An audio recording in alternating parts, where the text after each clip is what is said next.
into the huddle with your host, Charles Bryce Ritchie, here on the Mass Steel Podcast.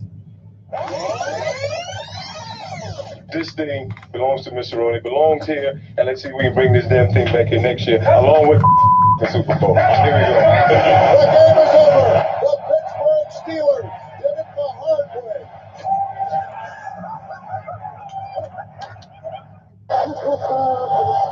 With the 10th pick in the 2018 NFL Draft, the Pittsburgh Steelers select Devin Bush, linebacker,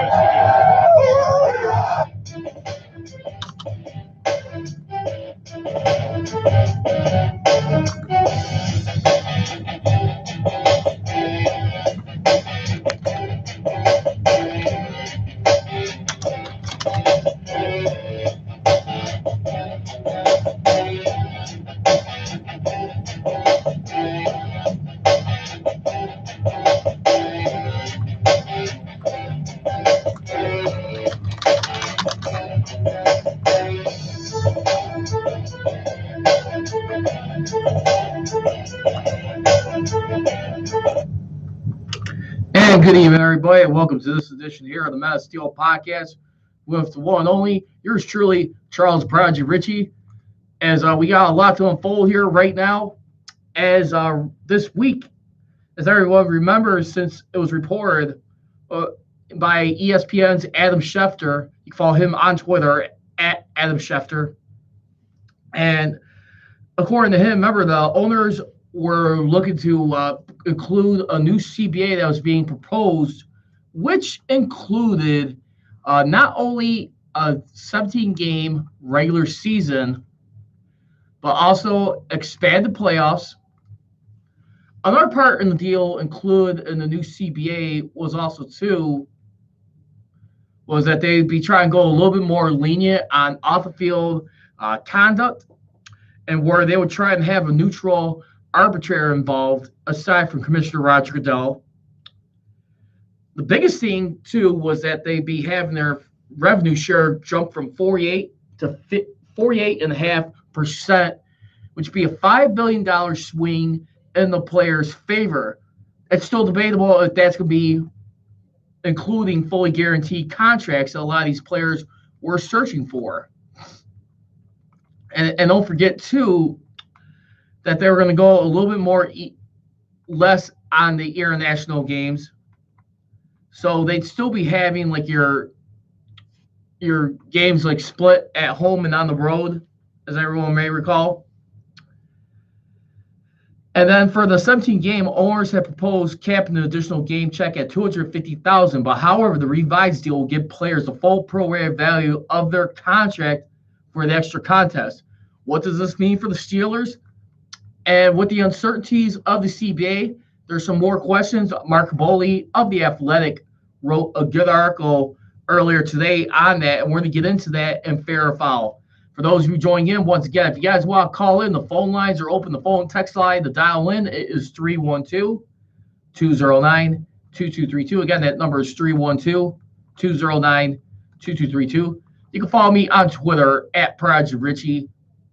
You can also check me out at Mass Steel CJR, at OnDeck CSR, Instagram, Mass Steel Nation. And you can also on Instagram, OnDeck CSR, my YouTube channel, Mass Steel Podcast, which I'm also streaming live off on right now. And then you can and for all the latest podcasts pertaining to the Mass Steel Podcast, you can also look me up on Mixcloud too, where I share all my uploaded podcasts. For that is Charles the Prodigy Ritchie. And of course, I'm sure a lot of people are tuning in. You're noticing right now, my forehead today is Ash Wednesday.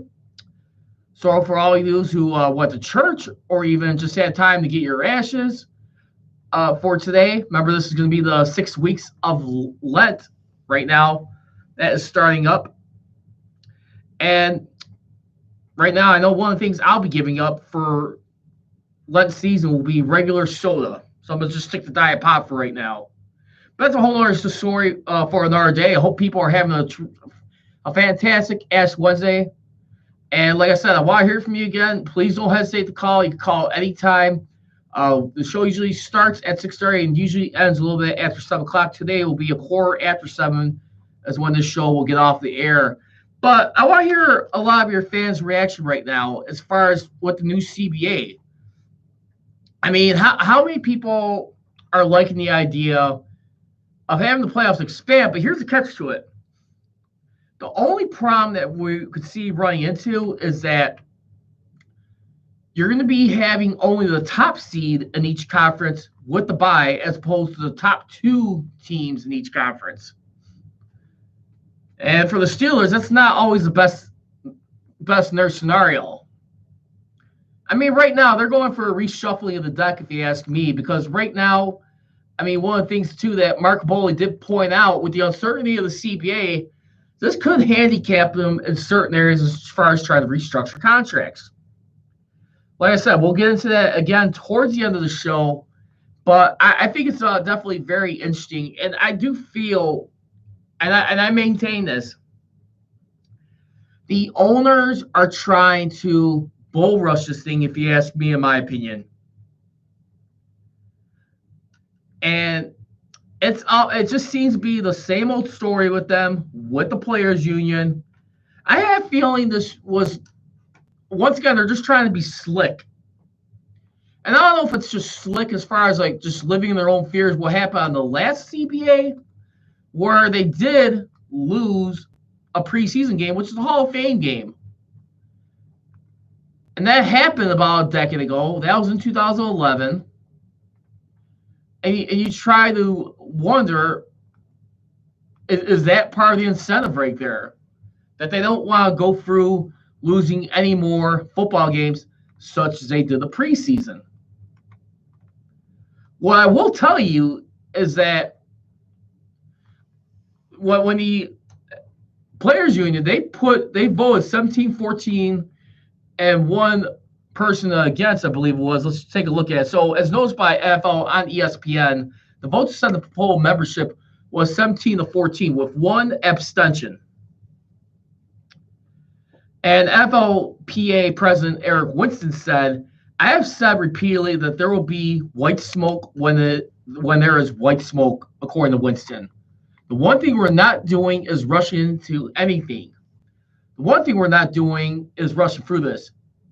Every I will be dotted, every T will be crossed, and when that appears, that happens. And that is very interesting. I just tend to get a little concerned. I mean, like as a fan and covering the sport, I don't want to see a year go out with football like the NHL did. NHL is the last sport I can recall in recent memory where a full season was shut down.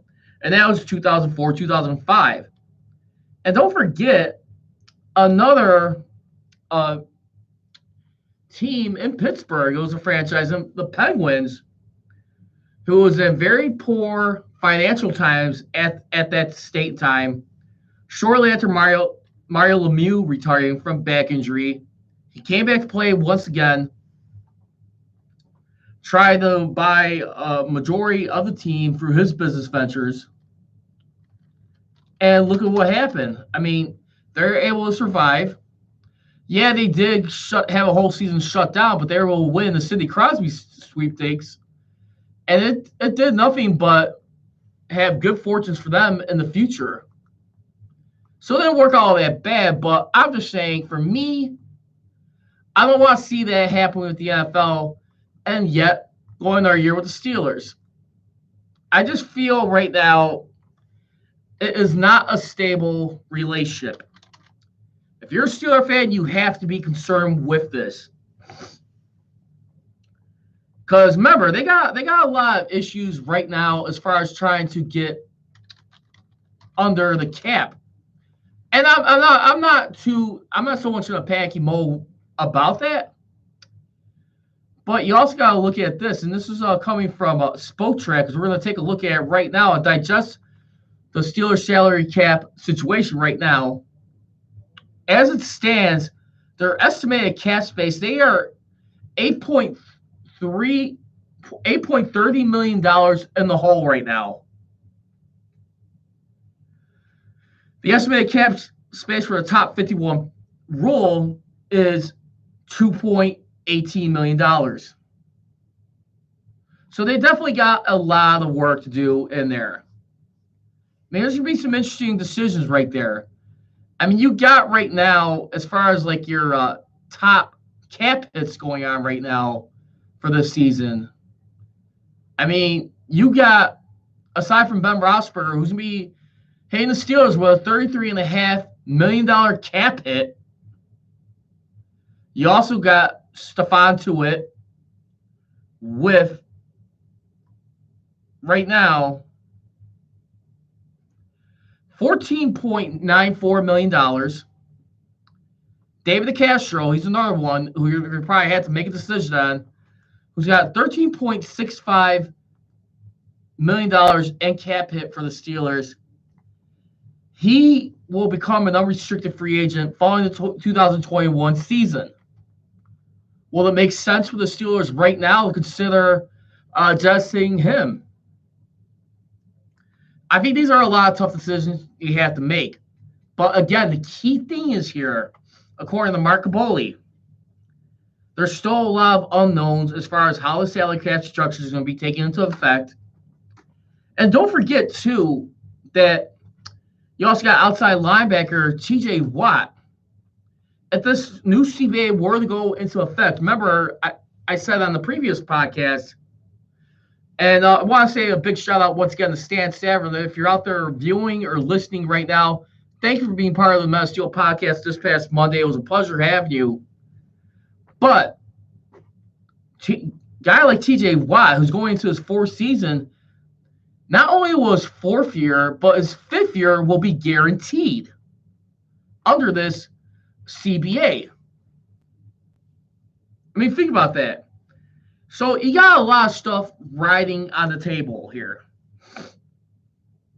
And I definitely do feel like the players right now, they got every right to ride this thing out. And they got to play out the whole season, then negotiate. I have no issue with that. The only thing is the only risk I think they're taking by doing that, do they spurn a lot of owners? Who's to say that the owners may not be turned off by this, and they may just say, you know what, forget you guys. You know what? We're trying to be more lenient with the suspensions, with the discipline, including the marijuana punishment. I mean, positive tests are going to still be available. But as far as, like I said, the leniency, I do feel like the owners feel like they're trying to do everything they can. And I will applaud them this time. I do feel like some of the stuff doesn't sound all that bad. My issue is, if you're going to be having a 17-game season, you should at least give the teams 2 byes in a season, not 1 bye. So, which means you're going to definitely be playing full 16 games. I mean, you're going to be having a 17-game season, but like in the NFL right now as it stands, you have a 17-week season. You're still playing all 16 of your games. But come on. What's fair is fair on that. I mean, I think that's just ridiculous. 1 bye? I just feel like that's where the players, you hear a lot of veterans like a Richard Sherman, Aaron Rodgers, who have been speaking on this. And you got right now, too, I mean, also on here, I mean, when you think about it, I mean, even the vice president of the Players Union, Richard Sherman, is still definitely very been vocal on this to eventually stretch the regular season to 18 games. Richard Sherman, who's the vice president on the NFLPA, believes the 17-game slate is a ploy by owners to eventually stretch the regular season to 18 games. And several players, including like J.J. Watt, the older brother of T.J. Watt, definitely was very adamant about this. But like I said, I'm with Eric Winston. I mean, you got every right to hold your ground and to take your time with this. Don't feel rushed. Don't feel pressured. I'm just saying, why are we being this adamant? And it's still unanswered questions. Like I said, my interest in to be the guaranteed money. And don't forget, too, it's not just the players that are being affected in this. You also got a lot of retired Hall of Fame players who are in the Hall of Fame or just veterans in general. And you still got a lot of stuff to iron out, too, with the TV packages and the streaming packages for the NFL. I mean, I'd be curious right now. I mean, speaking of which, like ABC 7, who's part of the Disney family. I mean, of course, you got ESPN doing the Monday Night Football games. I mean, throughout the season. And when you look at it, I mean, they're also in the playoffs in the wild card round. But you also had ABC 7 host a Pro Bowl for 2 straight years. The last 2 years, as a matter of fact. So where do they fit on this deal? I think if a channel like ABC 7 decides to get on this, why not have them do probably that week 15 or week 16 games? Not necessarily. I mean, or like the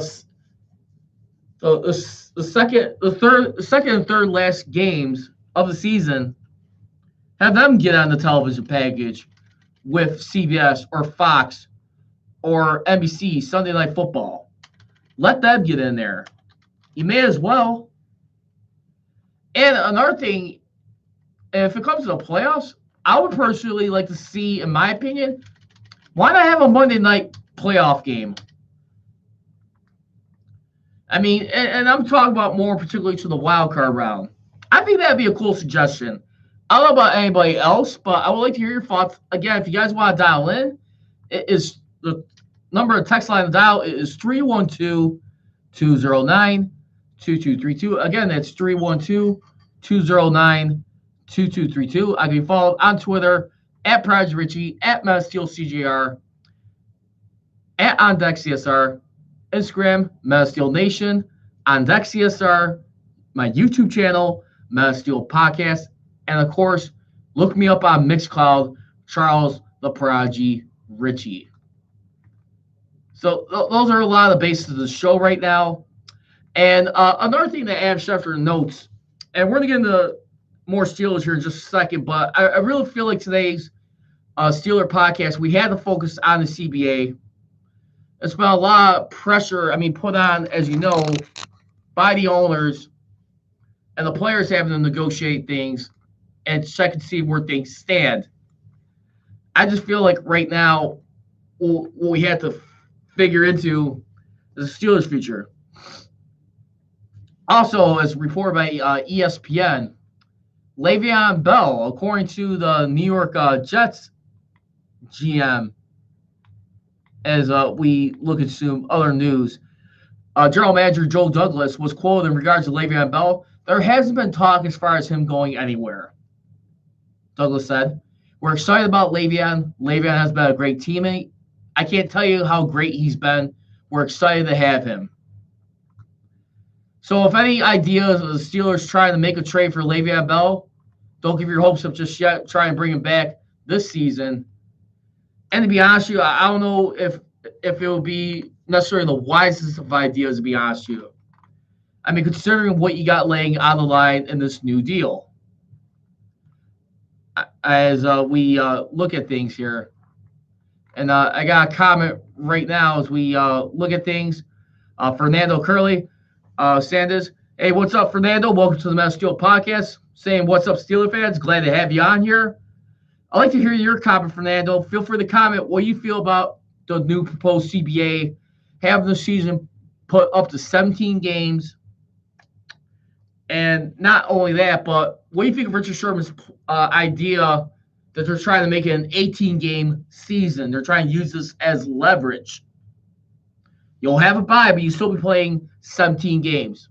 So basically, it'll be 18 weeks, but 17 games being played if you really think about things. And there's still a question about if the preseason is going to be shortened in all this. And that's just where I get a little curious. But, yeah, Le'Veon Bell right now, I'm not sure if you want to be in that. Because remember, even Kevin Colbert was speaking at the NFL Combine yesterday that they still have a lot of high hopes for James Conner. They feel like he just had bad luck of injuries and that he could still return to that. And right now, Fernando was saying, how much more money does the NFL need? I hate the 17 games. But here's one thing you got to look at, Fernando, too. Well, Adam Schefter was even reporting on the new CBA. The new deal, like I said, it would have the NFL Players Union, the current players, they would jump from 48%, which is currently right now, to 48.5%, which would translate into $5 billion of new money to players. And remember, another interesting thing, too, that was being reported on the CBA was that gambling. Remember, a lot of people who go on FanDuel or DraftKings or put money on the games, just in general, just money on the games, that could be new money incentive for the players to pick up on. That would go towards them as far as money being split up. So I hear what you're saying as far as like how much more money does the NFL need. But here's the thing is compared to other leagues, the NBA and the NHL have expenses deducted from their total revenues, which leaves players with about 46.5%. Major League Baseball is still murky in the area because they don't publicize their numbers, and their shared revenues are thought to be about 45%, but they also include, from their minor league players, that push the share revenue to more than 50%. Minor league salaries, of course, is not apple-to-apple comparisons with the major league salaries. Looking at a 25-man major league roster brings its share net revenue close to 48.5%. And that those are some things to point out right there. But again, why does the NFL do that? If they do that, then add more players to the roster. Well, that's one of the things, Fernando. They're going to be having the current roster you see right now, 53 man. They'll jump up to 55 players altogether.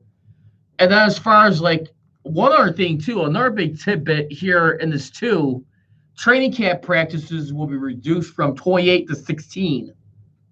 So again, I don't know about everyone else. I do feel like the owners are trying to do everything they can to be lenient. The biggest hesitant is playing 17 games in the season and possibly 18 games. And you got to think a lot of the veterans right there, I think those are the guys going to be having more of an issue with. I mean, just playing 16 games alone has a taxing toll on most of their bodies, including a lot of legends who play this game. That's where it's just getting frustrating. I just feel right now what you have to pay attention to is, look, it's just that I think this is the bottom line for it. All these other incentives are great, but why do we have to do much more work to see it? Why do we have to have more wear and tear on our bodies to see this portion? I just feel like they definitely feel like they're being overworked, clearly. I mean, and the thing that kills me too, because let's go on another sport, for example, like LeBron James in the NBA, if I'm not mistaken, he was one of the proponents of trying to shorten the NBA regular season of 82 games, trying to shorten that by like maybe 5 to 10 games. I mean, that's just what kills me. I just feel like when you look at teams like the NBA or whatever, or Major League Baseball, their unions are so much stronger than the NFL. And I think a lot of it has to do with, too, where I would look at it, is the way they implement their pay system. You have like a lot of luxury tax on these players here where they get a lot of benefits from. I just feel with the NFL, when you have a hardened salary cap, that's where a lot of these issues run into. It forces owners and executives right now to restructure some contracts. Teams like the Steelers, the Saints, and the Cowboys are definitely notorious for that. I mean, look at how many times Drew Brees and the Saints, they had to do some restructuring just to help get some new money for Drew Brees to still be their quarterback. And he's in his 40s. But a guy like Drew Brees, I could understand. I just feel right now when you look at it from this point of view, is that you got to be careful in these situations. It's just the way the pay system. That's what I'm putting it on. And that's where you really need to start looking at things in a full perspective. I mean, if you would have a luxury tax system, it probably wouldn't be all that bad. What I'm looking at is just a hard and cap. You're going to tend to run into a lot more issues in this regard. And looking at more comments right now, coming for Fernando Curly Sanchez, it should be 62 players, of course. But then again, remember, with this 17-game proponent here, if I'm not mistaken, they're going to be having 16 games played by the Stars. And one of the games, you're going to have to bring in your second and third string guys in for a game. So I'm with you on that. But again, I mean, who you got to think are the real culprits of this? I mean, you definitely got to think guys like Robert Kraft, Jerry Jones, and others are probably like the top two guys that are looking at the 17-game season. And I just start to feel right now what happens here is how do you do that? And I definitely feel like right now, as we look at things. Oh, hold on, I got a phone call coming in here. Welcome to the Mass Steel Podcast. This is Charles Prodigy Richie. May I ask who's calling? Hello? Hello?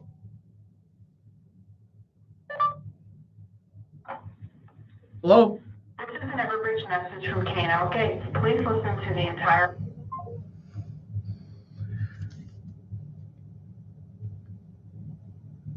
Hey, sorry about that, guys, but just wanted to say right now as we look at things here, just had like a missed phone call, but that's what we're looking at right now as far as in this regard, and as we take a look at things, but I feel like right now when we look at things here, that's what we gotta keep in mind.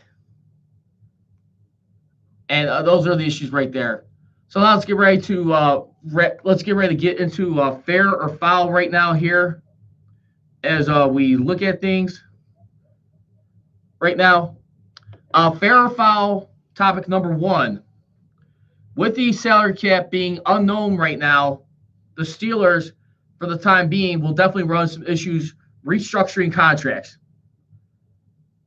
I'm gonna definitely have to say fair on that one for right now, only because it's unknown territory.